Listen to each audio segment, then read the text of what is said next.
Asrama Kolej Seri Permata terletak di sebuah kawasan pinggir bandar yang agak sunyi, mula beroperasi lebih 20 tahun lalu. Bangunannya usang tetapi masih digunakan kerana kekangan kewangan. Ramai pelajar baru tidak tahu bahawa di sebalik dinding yang lusuh itu ada sejarah yang tidak diceritakan secara terbuka. Seorang pelajar tahun pertama bernama Fikri ditempatkan di bilik hujung koridor tingkat 3, bilik yang selalu kosong pada semester sebelumnya. Pada malam pertama, Fikri sedang menelaah pelajaran apabila terdengar ketukan perlahan pada pintu. Tok, tok, tok. Dia bangun dan membuka pintu. Tiada siapa di luar. Dia menyangka itu hanyalah gurauan pelajar lain. Namun malam-malam berikutnya menjadi lebih ganjil. Ketukan semakin kerap, kadang-kadang disertai suara seperti orang mengeluh panjang di luar pintu.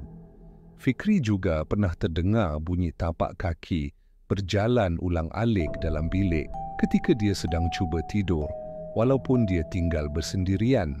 Puncak kejadian berlaku pada malam Jumaat.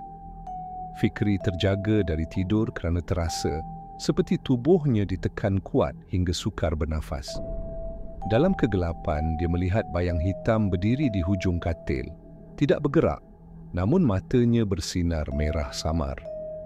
Dia cuba membaca ayat-ayat suci, tapi mulutnya seakan terkunci.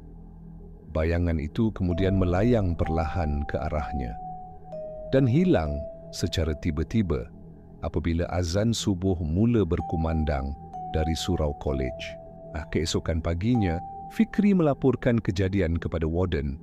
Warden itu terdiam lama sebelum berkata, "Dulu, ada seorang pelajar yang meninggal gantung diri dalam bilik itu.